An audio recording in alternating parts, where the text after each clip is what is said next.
right, that's what I like to hear. My name is Jarrell Ware, and I work at McDonald's. I'm on the National Organizing Committee, and I'm from New York City! Where are you, New York? All right, here we go. Welcome to Virginia, everybody. We are here making history. It all started with fast food workers going on strike in 2012. From what we are able to create, from that we was able to create a diverse movement that includes not 2, but 20 different industries under one umbrella. We won $15 in Seattle, New York, California, and even at UPMC. We are here in Richmond to combat structural racism. The Robert E. Lee statue, right behind me, yeah, exactly, represents racism, must come down, oppression, hate, and slavery. Bring it down. Bring it down. He represents the Confederacy. In the course of history, the Confederates lost. Losers. Today, the Confederacy represents people that want to build walls. That's right. That don't believe in raising the wages. That don't believe in unions. Police officers that kill unarmed black men, women, and even children. Whereas the Union during the Civil War represented love, justice, freedom, and they won. Just like the Union, we follow in other footsteps of other great movements, like the women's rights movement, like the abolition movement, and the civil rights movement. All movements created a change in this country right here. You may not feel like Martin Luther King Jr. You may not feel like Malcolm X. But you guys remember Selma? Who remembers Selma? I want everybody to take a look around them. This is our Selma! This is our Selma! We started the Fight for 15 movement. We represent people that win, not lose. So brothers and sisters, stay strong, stay focused, and most important, let's continue to make history.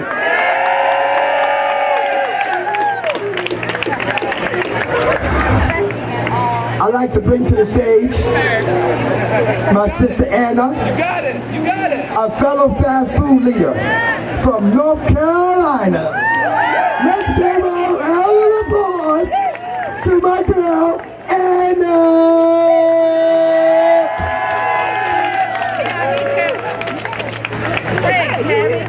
I know. He had a hard time. Hey everybody. I'm from Richmond, North Carolina.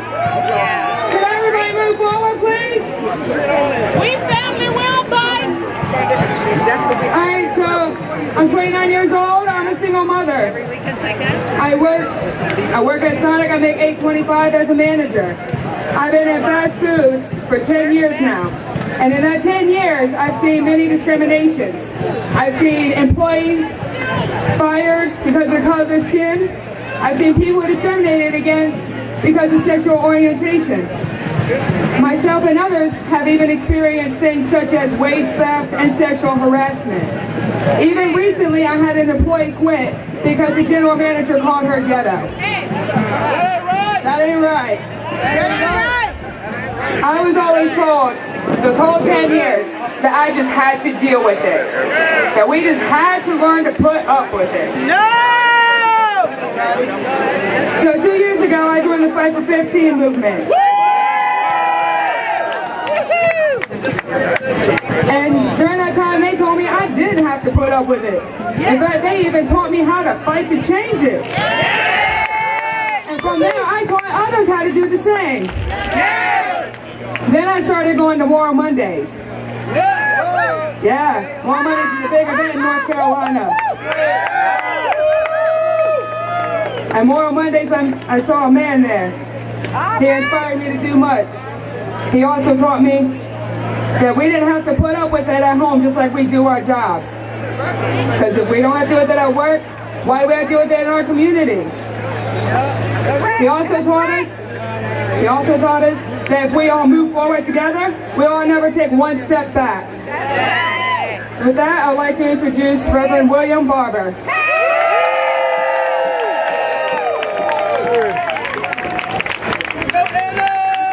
Hello, everybody. First, I want everybody on stage to put up their cell phones. And I'm not going to say a word as long as there are curse words signs, because we don't have to use curse when you got truth. Amen. So if you got a sign up that's saying F somebody, that's not our movement. You don't have to do that. We're bigger than that. So if you see somebody with a sign, there were some white supremacists, we don't have to fight with them. When you have a moral movement and you know you're right, you let love speak and truth speak. People that are not that intelligent do a lot of cursing. Then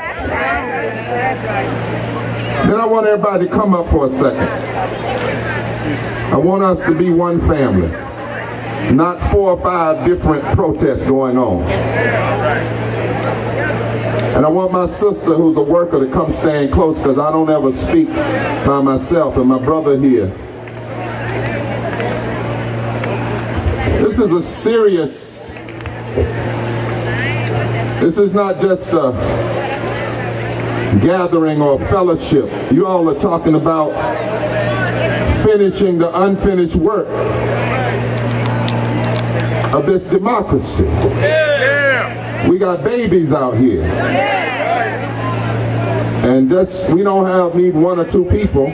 Because you know, if there are 1 or 2 folk doing something strange, some of the media will focus on that and not focus on all the rest of us. Tell your neighbor, I don't want you to cuss, I just want you to say, raise up 15. That's the word. 15 and a union. My brothers and sisters, I'm glad to be with you in Richmond today. Glad to be here with you. And I'm honored to join you at this national convention in the fight for 15. I don't come as somebody that just comes to speak. I've stood with you in the streets, in front of McDonald's and other places. I've joined you in jail for the cause, because I believe this fight, and the fight for health care, and the fight for voting rights, and the fight against police brutality and violence are among the most important battles in our country today. And this movement in many ways is as important as the SNCC movement was in the 1960s. Because right now you are helping to build a third Reconstruction in America. Now, I've been traveling, Ms. President Mary Kay, and all of you who are working with SEIU and the Fight for 15, I've been traveling all over the country with others leading the revival, Time for a Moral Revolution of Values, and thousands have shown up. And in those thousands, Fight for 15 was always in the mix, because Fight for 15 knows that the time for America to do right is right now. Now, it is fitting that we are gathered in the capital of the former Confederacy to face this nation's peculiar labor history.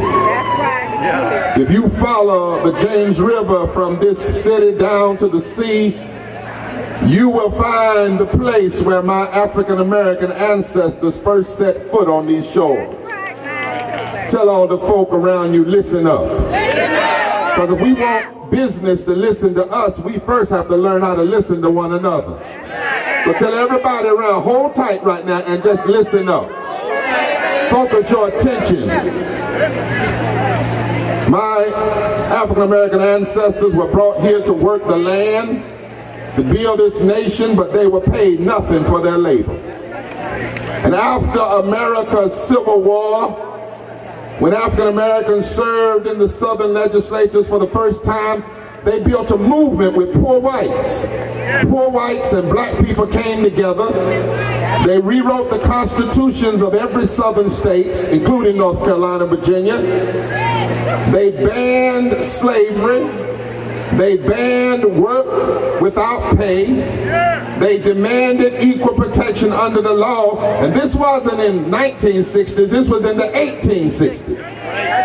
And in my home state, preachers, white and black, demanded moral language be in the new Southern Constitution. In fact, they wrote, we hold these truths to be self-evident, that all persons are created equal, endowed by their Creator with certain inalienable rights, among which are life, liberty, the enjoyment of the fruit of your labor, and the pursuit of happiness.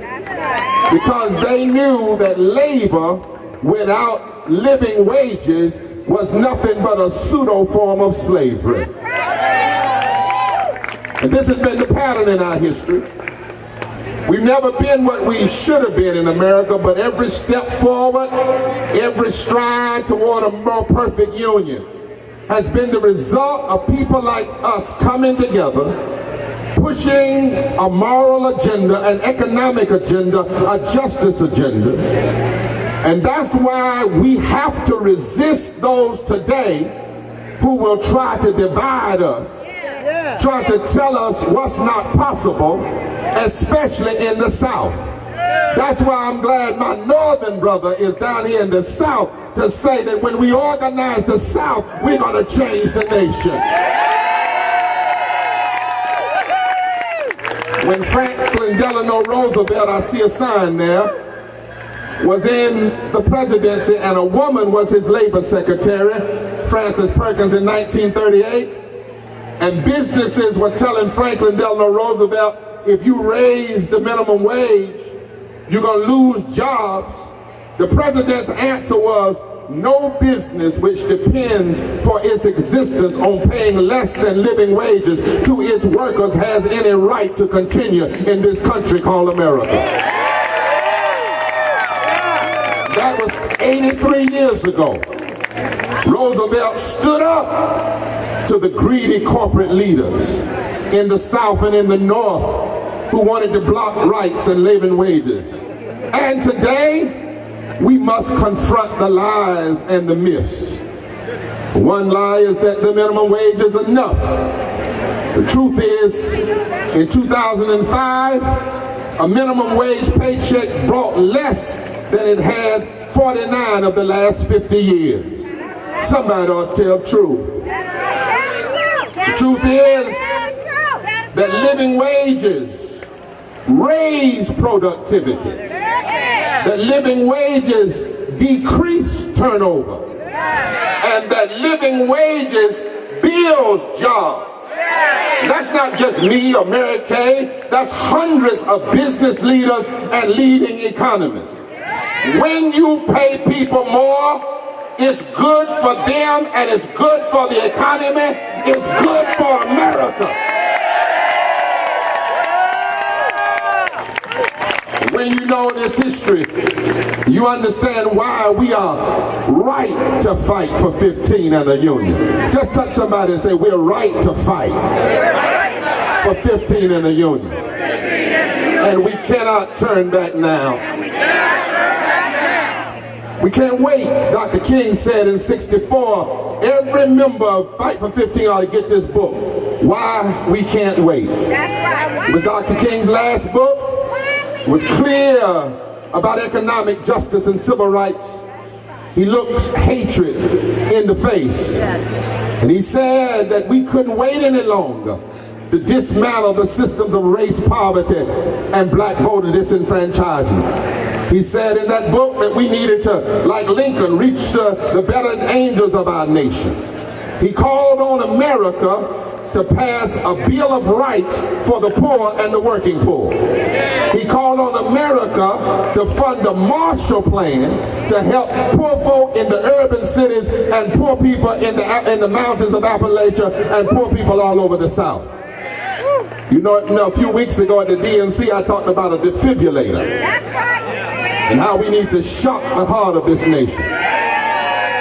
Dr. King demanded billions of dollars for a war on poverty rather than war on poor people, because he knew that we would needed to shock this nation. But back then, he said, while Negroes form the vast majority of America's disadvantage, there are millions of poor whites who would also benefit from a massive bottom-up stimulus. And I say to my white brothers and sisters, we've got to stop being fooled now.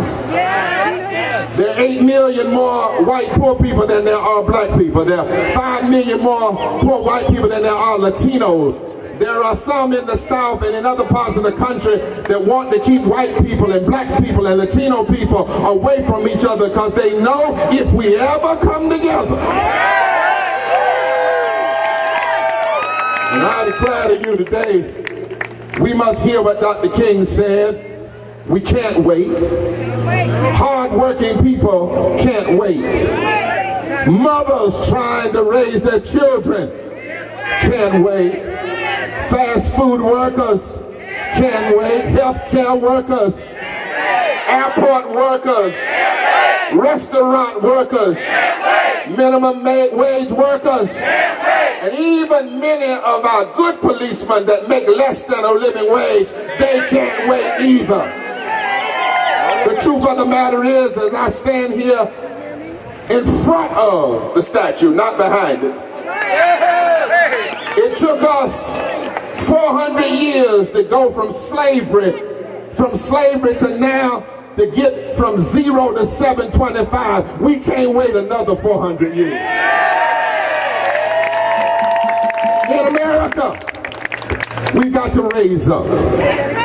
In a country where tens of thousands of people die every year from low wages and poverty, we got to raise up now. In a country where 400 families make $97,000 an hour and corporate crooks get free bailout money while we arrest people and put people in jail who are fighting for 15. We can't wait. We got to raise up now. When unarmed black and brown children and men and women are shot down, not by the police, but by rogue police who really undermine the role of good police. We can't wait. We've got to raise up now. When the greedy attempt to buy elections through money and hostile takeovers, and legislatures are caught red-handed passing racist and discriminatory voting laws to suppress the vote and undermine the political power of black, brown, and white coalitions in the South. We've got to raise up now. Help me a little bit, Mike, man. Do you realize in the South, in the 11 southern states from North Carolina to Texas, if you control the South, you control 22 Senate seats in the U.S. Senate, which means you only need 4 more from the other 39 states to be in control. You control 31% of the House of Representatives, which means you only need 20% from the other 39 states. You control 160 electoral votes in 11 states, which means that you control the 11 southern states and you divide black and white and brown people, you'd only need 112 electoral votes from the other 39 states. I stopped by to say, we can't wait. You're right. We have to fight now. Now I know that some of you, somebody says, well, we're wrong Sometimes Mary Kay to lay in the street. We're wrong to do civil disobedience. We're not wrong. But it is wrong for the richest nation in the world to pay half of its African American workers, 54% of African Americans, to make less than a living wage. It is wrong for 64 million Americans in this country to make less than a living wage. It is wrong for politicians in the South to pit white workers against workers of color and against immigrants, all workers that make less than $15 an hour. It is wrong that after we win living wages in cities across the South, like Birmingham, then the state legislatures intervene and vote against those cities. Or like in North Carolina, they pit the transsexual community against the black community. They claim they're passing a bathroom bill, but actually the bathroom bill is full of it. It's full of anti-worker legislation. It's full of anti-discrimination. It's full of pro-discrimination. It's full of legislation to block cities from raising the minimum wages. That bill needs to be flushed. So my brothers and sisters, you're not wrong. Tell somebody we're not wrong. You're not wrong to raise up. That's why I'm joined here today by a host of clergy. You saw them this morning. We met afterwards all across the nation because raising wages is a moral issue. It's about right and wrong. And any attempt to claim to be a Christian or claim to be evangelical or claim to be religious and religiously right. And it doesn't begin with a critique of systemic poverty and challenging economic justice. That is nothing but theological malpractice. It is a contemporary form of pharisaical hypocrisy. And it borders on a heretical interpretation of scriptures. Because there are more scriptures in the Bible and other sacred texts about love and justice and fairness and the poor and helping the least of these than there are any other subject in all of religion. In the Quran, it says men shall have the benefit of what they earn, and women shall have the benefit of what they earn. In the book of James, it says the wages of laborers who mowed your fields, which you kept back by fraud, their pain is crying out, and the Lord hears. In Leviticus, it says you shall not oppress your neighbor or rob him or her of their wages. In Jeremiah, it says whatever nation builds its house on unrighteousness and your upper rooms by injustice and makes your neighbor serve him for nothing and does not give him or her wages, that nation, that house is under the judgment of God. Timothy says you don't muzzle the ox because the laborer deserves his wages. Malachi says I'm going to draw near to judgment. I will be swift witness against those who oppress the hired worker in his wages and hurt the widows and the immigrants and the children. Deuteronomy says you shall not oppress a hired servant who is poor and needy. Ezekiel said this is the guilt, your pride, your excess food, your prosperous ease, and you did not pay the poor what they deserve. Isaiah 10 says, woe unto those who legislate evil and rob the poor of their rights. Isaiah 58 says, loose the bands of wickedness. Translation in Hebrew, pay people what they deserve. And then your nation shall be called a repairer of the breach. You are right to raise up and declare that we can't wait any longer. But as I close this convention today, there are going to be forces, my sister, my brother, that will always try to reject us. And when I look out on this crowd today, I know that many of you, like me, have sometimes felt rejected. Why do we have to march so much? And go to jail so much to get folk to do just right? Some of you out there, you've been rejected by some because of the color of your skin. I know it's so.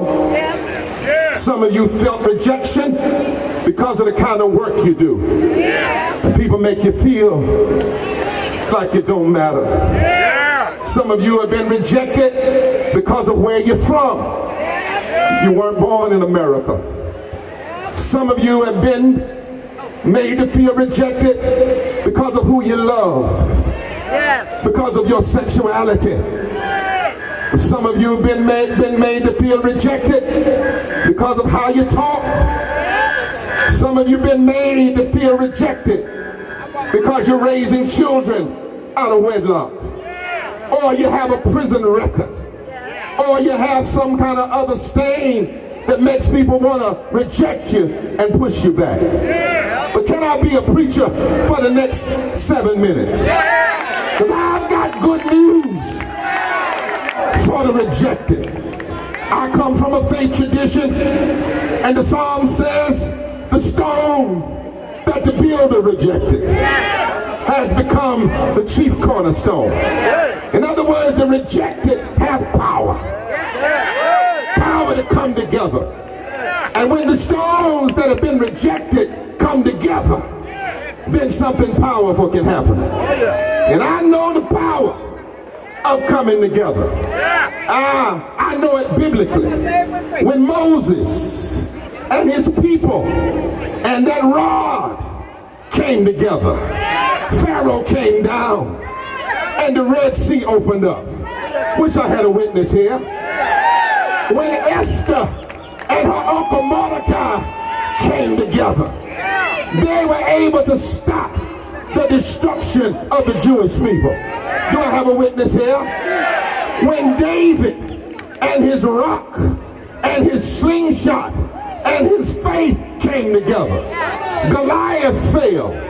And they tell me the next morning the headline in the Richmond Dispatch read, "The bigger they come, the harder they fall."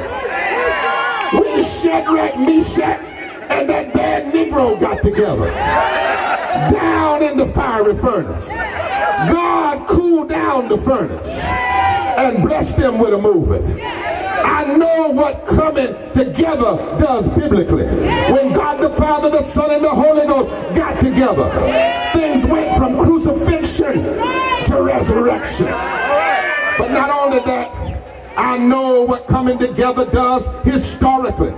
Truth is, when truth and justice has fought, truth and justice has never lost. I didn't say truth didn't get beat up sometimes. I didn't say truth didn't get arrested sometimes.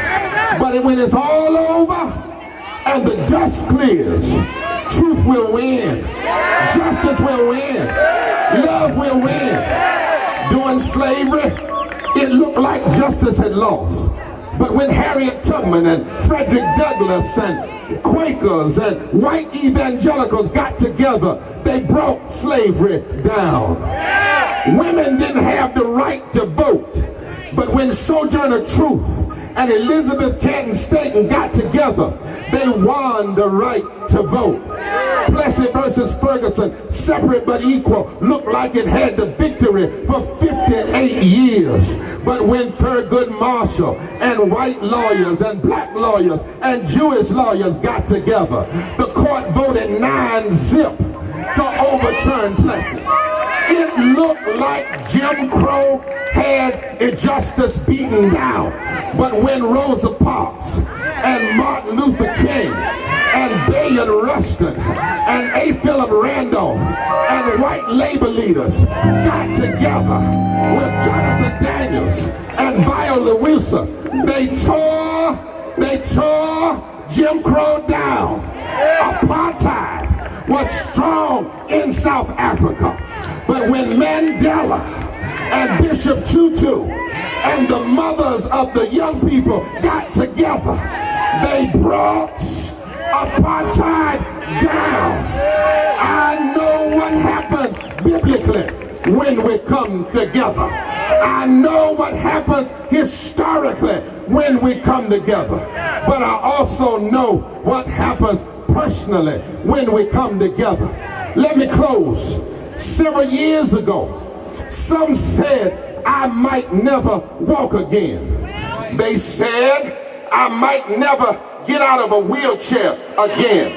I was 30 years old and had always depended on my legs, y'all.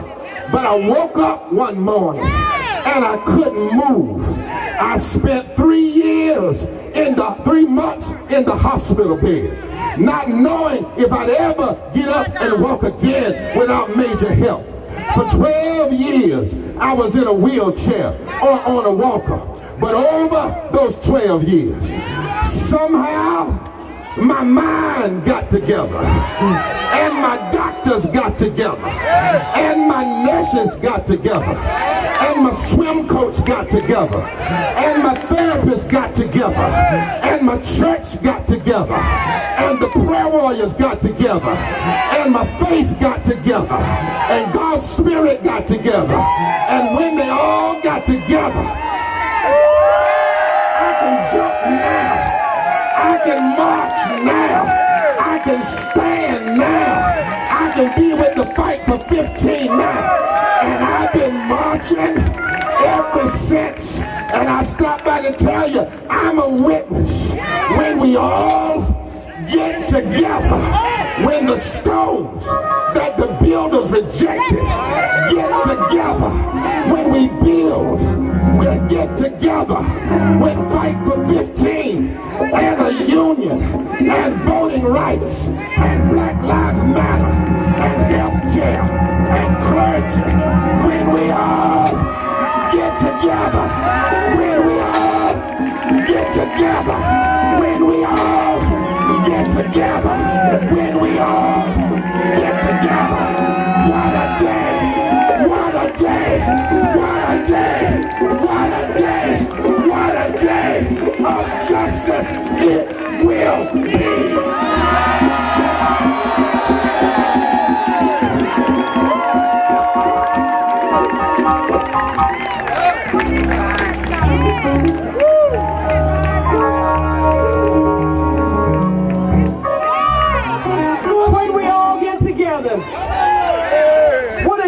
Rejoicing that will be. When we all see 15, we will sing and shout victory. When we all get together, what a day of rejoicing that will be. When we all see 15, we will sing and shout victory. When we all get together, what a day of rejoicing.